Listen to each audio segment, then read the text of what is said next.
É importante entendermos que são as nossas atitudes que emocionam o coração de Deus, e Ele se inclina de uma forma mais afetuosa, de uma forma mais interessante em nosso favor.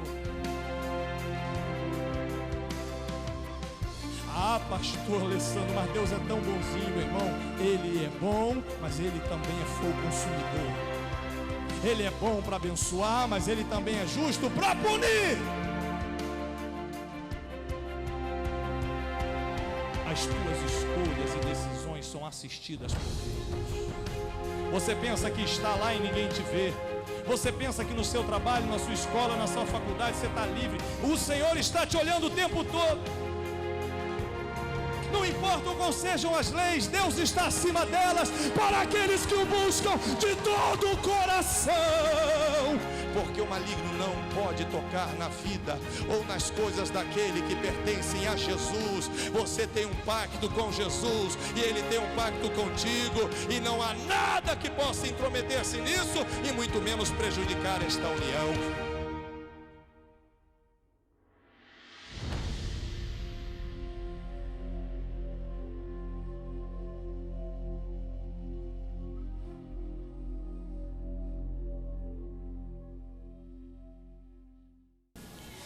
Glória a Jesus. A paz do Senhor Jesus, meus irmãos. Aproveitando que estão de pé, abra por favor a Bíblia no primeiro livro de Gênesis, capítulo 41, a partir do versículo 37. Gênesis, capítulo 41, a partir do versículo 37. Mais uma vez, de todo o meu coração, quero agradecer a Deus a oportunidade de pregar a sua palavra, estar aqui com vocês e poder trazer aquilo que o Espírito Santo tem colocado em meu coração para essa noite. Quero agradecer ao pastor Eliseu, quero agradecer ao pastor Marcos, a confiança de uma vez mais nos convidar para estar aqui, pregar e usar essa tribuna. Muito obrigado, pastor Marcos. A todos os companheiros aqui, a alegria de ter os irmãos conosco aqui, nos ouvindo, é uma honra, é um prazer. Bendito seja o nome do Senhor por todas essas coisas. Gênesis capítulo 41, a partir do versículo 37. Há uma palavra de Deus para o seu coração essa noite. Gênesis 41, 37 em diante, diz assim: E esta palavra foi boa aos olhos de Faraó e aos olhos de todos os seus servos. E disse Faraó aos seus servos: Acharíamos um varão como este, em quem haja o Espírito de Deus? Depois disse Faraó a José: Pois que Deus te fez saber tudo isso, ninguém há tão inteligente e sábio como tu. Tu estarás sobre a minha casa, e por tua boca se governará todo o meu povo. Somente no trono eu serei maior do que tu. Disse mais Faraó a José: Vês aqui te tenho posto sobre toda a terra do Egito. E tirou Faraó o anel da sua mão e o pôs na mão de José, e o fez vestir de vestes de linho fino, e pôs um colar de ouro no seu pescoço, e o fez subir no segundo carro que tinha, e clamavam diante dele: Ajoelhai! Assim pôs sobre toda a terra do Egito. E disse Faraó a José: Eu sou o Faraó, porém sem ti ninguém levantará a sua mão ou seu pé em toda a terra do Egito. E chamou Faraó o nome de José Zafenate Paneia, e deu-lhe por mulher a Azenate, filha de Potífera, sacerdote de On. E saiu José por toda a terra do Egito. E José era da idade de 30 anos, quando esteve diante da face de Faraó, rei do Egito. Para uma pessoa começar a morrer, começar a entrar em depressão, desistir da vida, basta essa pessoa começar a parar de sonhar. Se você perder o sonho, a esperança, a expectativa de que coisas melhores irão acontecer na sua vida, você começa a morrer, você começa a se deprimir, você começa a viver uma vida infeliz, triste, miserável, porque você não tem mais a expectativa de que, repito, coisas melhores irão acontecer. Então, nós precisamos manter ou pelo menos pedir a Deus que nos ajude a manter em nossas vidas acesos os nossos sonhos. Você precisa olhar para o seu futuro e acreditar que Deus tem grandes promessas a serem realizadas na sua vida. Você precisa acreditar que amanhã de manhã, quando você acordar para ir para o seu trabalho, escola ou afazeres domésticos, você precisa acordar tendo fé, tendo confiança, tendo esperança de que amanhã, sexta-feira, será um dia maravilhoso, um dia poderoso, um dia de grandes bênçãos e vitórias na sua vida. Porque se você perde essa esperança, essa expectativa, se os seus sonhos morrerem, repito, enfatizo, você começa a morrer também. Deus nos deu a inteligência, nos deu o livre-arbítrio e nos deu a imaginação. E quando esta nossa imaginação se torna uma imaginação pessimista, negativa, uma imaginação de que as coisas só vão piorar, de que as coisas só irão ficar cada vez mais terríveis, então, além de perder qualidade de vida, repito, você começa a morrer. E é interessante como a mídia, especialmente aqui no Brasil, trabalha isso. Os telejornais, os programas de TV gostam de enfatizar de que, e acabam realmente trazendo relatos de tanta desgraça que realmente acontece, mas são tantas notícias ruins, é um bombardeio de desgraça, de acidente, de morte, de assalto, de corrupção, é um volume de notícia negativa tão ruim que faz com que realmente as pessoas deixem de acreditar num futuro melhor. E vou dizer mais uma vez, se você deixar de acreditar que Deus tem algo melhor para você amanhã, depois de amanhã, ainda ao final desse ano, então a sua vida será uma vida sem sabor. E não somente os seus sonhos particulares, mas principalmente, irmãos, sonhos que o próprio Deus plantou no seu coração. Porque existem sonhos que você sonha, sonhos pessoais, sonhos necessários, mas existem também sonhos que são sonhos de Deus. São promessas que Deus faz a você através de pregações de púlpito, através da sua leitura diária na Bíblia, e algo salta aos seus olhos, você se apodera daquilo e diz: eu creio que isso aqui é para mim. Sonhos que às vezes é sonho mesmo, você vai deitar e tem um sonho e Deus planta aquele sonho no seu coração e você passa a ter a tua vida regada por aquilo. Eu acredito que isso aqui um dia vai acontecer, rapaz, eu creio que esse negócio vai funcionar. Sonho de que o marido vai se converter e você vai parar de sofrer ao lado deste homem que não quer saber de Jesus e da igreja, mas você o ama tanto e quer ver ele salvo, crente na casa do Senhor, mas parece que está longe de acontecer, então você não pode deixar de sonhar. Sonho de ver a sua esposa transformada pelo poder de Jesus do Evangelho. Sonho de ver os filhos que se afastaram, estão no mundo, mas você ainda sonha de vê-los outra vez na casa do Senhor, cantando com os adolescentes, com os jovens, participando da obra de Deus. Sonho de ter uma vida financeira melhor, de ter aquele convite, de conseguir aquela vaga que você deseja tanto. Às vezes dentro da própria empresa que você está estudando, se preparando para atingir algo maior e você sonha que aquilo vai acontecer.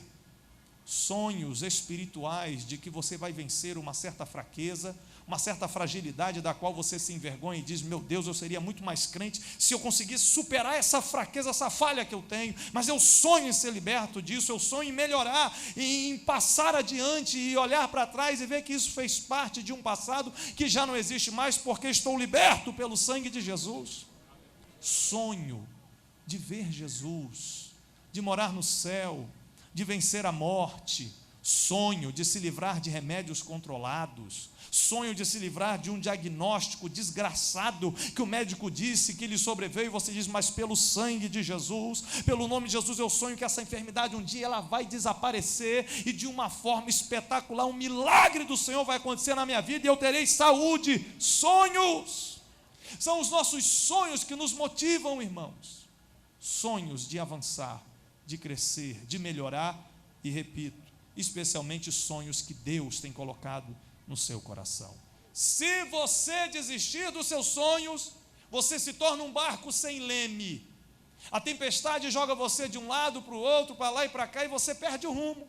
E passa a viver um dia após o outro, um dia sem graça, o outro dia sem sabor, o outro dia a vida vai se tornando uma vida chata.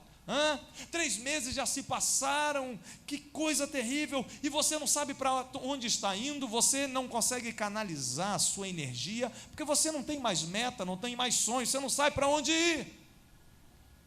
Eu quero esta noite, eu já pedi isso, mas agora quero pedir aqui publicamente, que o Espírito Santo ressuscite em você essa noite os teus sonhos, que você possa sair deste culto, desse templo, novamente para cima, olhando para Deus, acreditando que o Senhor Jesus que te chamou é poderoso para ir contigo até o fim e te ajudar a realizar este ou estes sonhos. Mais do que tudo, o que você precisa de Deus essa noite é receber dele uma injeção de confiança, de fé, de ânimo, de esperança, para voltar a acreditar que os sonhos que você tem em Deus, eles hão de acontecer. O texto que lemos fala sobre o sonhador mor. Quando se fala em alguém que sonhou na Bíblia, fala-se em José do Egito. E o texto que lemos fala sobre o momento em que o grande sonho dele está se realizando. Ele está na frente do faraó, ele está recebendo de faraó a realização do seu sonho, porque ele é colocado aqui como grão-vizir do Egito, ou seja, o responsável administrativo e financeiro de um dos impérios mais gloriosos e poderosos que já existiu nesse planeta. Riqueza, sabedoria, ciência, o Egito foi uma das civilizações mais avançadas, infelizmente perdidos com seus deuses, longe do Criador dos céus e da terra, mas enquanto sociedade, irmãos, foi um dos impérios mais poderosos e gloriosos que já aconteceu nesse planeta. E este hebreuzinho, esse estrangeiro, este José, recebe o título de segunda pessoa. Faraó diz: eu vou ficar no meu palácio, mas quem vai tocar todo esse Egito é você, ninguém move um pé, uma mão sem que você diga. Ele recebeu a autoridade de governar o Egito inteiro. Mas quem lê esse texto, ou quem ouve essa história de imediato e não conhece a história pregressa, não sabe o que aconteceu antes de José receber todo esse título e receber anel, vestes de linho, colar de ouro, se casar com a filha de um sacerdote, andar num carro que é o segundo carro do Egito, antes de todas essas bênçãos virem sobre ele. Quem não conhece a história de José, ou vai de forma desavisada lendo esse texto, pode dizer assim: esse rapaz aí, ele deve ser filho de alguém muito famoso. Ele conseguiu tudo isso aí porque ele devia ter um contexto muito grande com algum político do Egito. Não, ele não alcançou esse sucesso todo assim da noite para o dia. Ele deve ter vindo cavando isso, ele deve ter sido uma pessoa muito bem articulada, né, politicamente. Como é que ele conseguiu todo esse poder, toda essa fama? Não, isso aí não é assim. E às vezes, quando você atinge, Deus dá a você a realização de um grande sonho, há muitas pessoas que virão dizer isso: não, ela conseguiu isso aí porque alguém mexeu os pauzinhos, isso aconteceu porque deve ter alguma história. Quem não conhece a sua história, não sabe os seus sofrimentos, não sabe quando Deus te honra, quando Deus te abençoa, não glorificam a Deus por não conhecerem a sua história. Mas você sabe o que passou para chegar na realização de um sonho, você sabe o que está passando hoje aqui para alcançar a bênção, a promessa e o sonho que você tanto deseja. Agora, quando isto acontecer, você tem que glorificar a Deus como fez José. José, para alcançar essa grande vitória extraordinária, aos 30 anos de idade, se tornar a maior autoridade no Egito, depois de Faraó, ele teve que vencer alguns inimigos, ele teve que superar alguns desafios, e é isso que eu quero falar aqui essa noite. Você tem sonhos, você tem metas, objetivos. Pastor, eu tenho orado, eu estou aqui fazendo campanha, eu tenho buscado em jejum, eu tenho buscado no jardim de oração, eu tenho sonhos, eu quero que sonhos de Deus se realizem na minha vida. E por que é que existem pessoas na igreja que têm esses sonhos realizados e outras não? Porque tem gente que recebe um sonho, uma visão extraordinária de Deus e consegue atingir, e outros nunca conseguirão atingir. Porque estes que conseguiram venceram os inimigos que eu vou dizer aqui.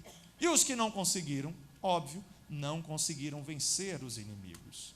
José, para chegar onde chegou, venceu pelo menos 5 etapas ou 5 inimigos. Primeiro, se você se lembra da história de José, ele era o filho mais velho da esposa que Jacó mais amava, e ele era o filho predileto, o filhinho do papai, ao ponto do pai fazer uma roupa especial para ele, colorida, e segundo os estudiosos, uma roupa com mangas largas, grandes até o punho e também até os tornozelos, de sorte que com aquela roupa ele não podia nem trabalhar, porque os que trabalhavam usavam roupas sem manga e cortada na altura do joelho para ter trabalhos braçais, mas José foi condecorado com uma veste em que ele ficava ali tranquilo, deitado em berço esplêndido, enquanto os irmãos ralavam na roça, cuidando das ovelhas, e ele tranquilo. Então já era um momento difícil para ele diante dos seus irmãos, porque todo mundo trabalhando e ele não, com a sua veste colorida.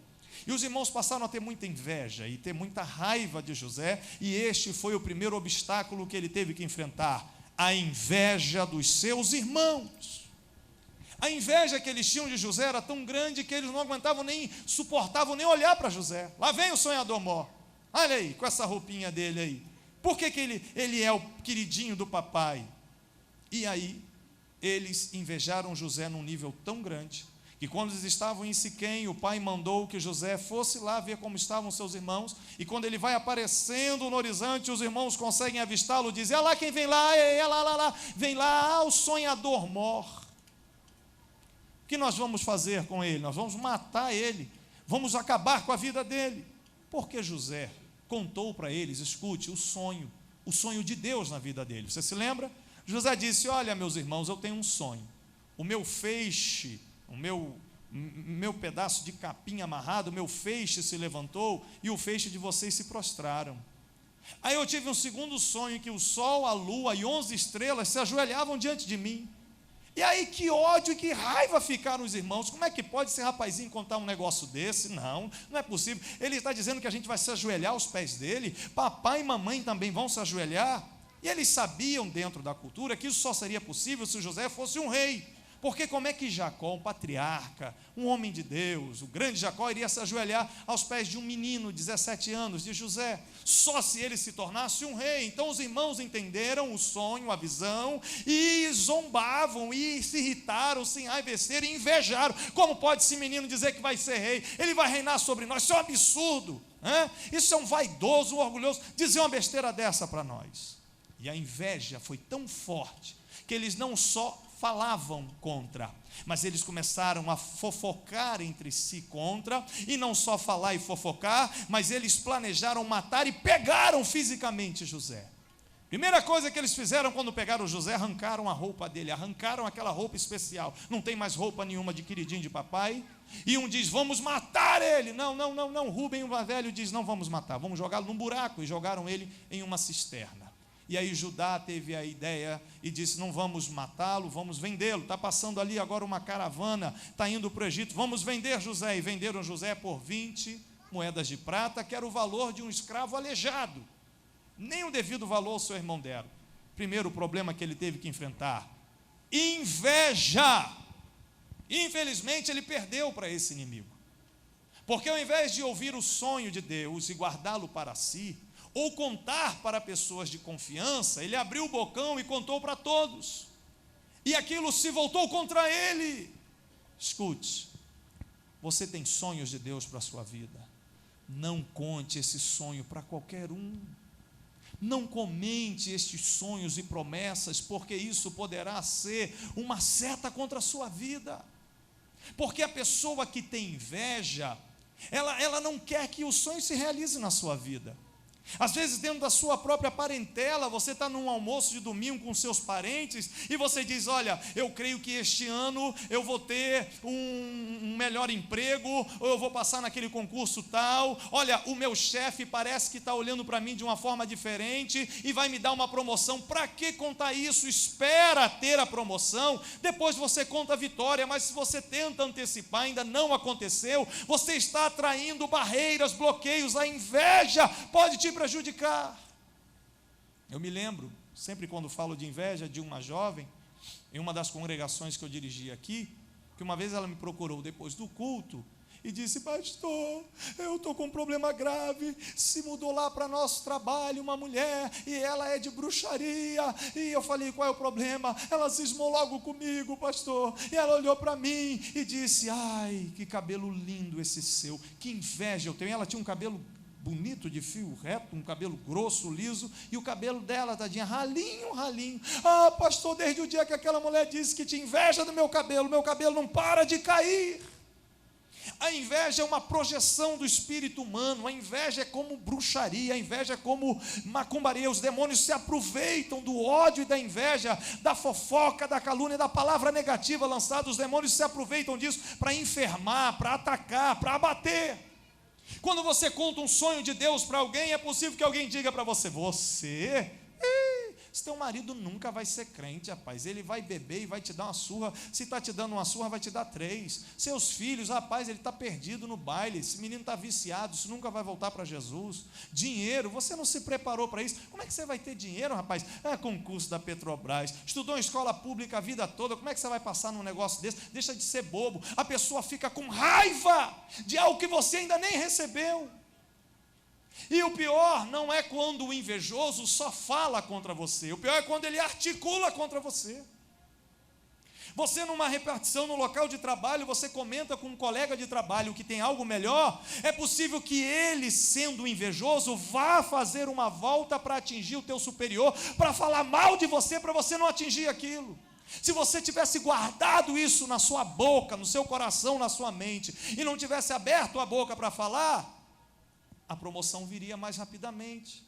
Mas você se empolgou, se alegrou: ai, glória a Deus, Deus me deu um sonho, eu estou aqui com uma fé, Deus vai me dar algo melhor. Guarda isso com você, ou fale com pessoas com as quais você tem muita confiança, porque senão a inveja pode atrapalhar o teu sonho de ser realizado.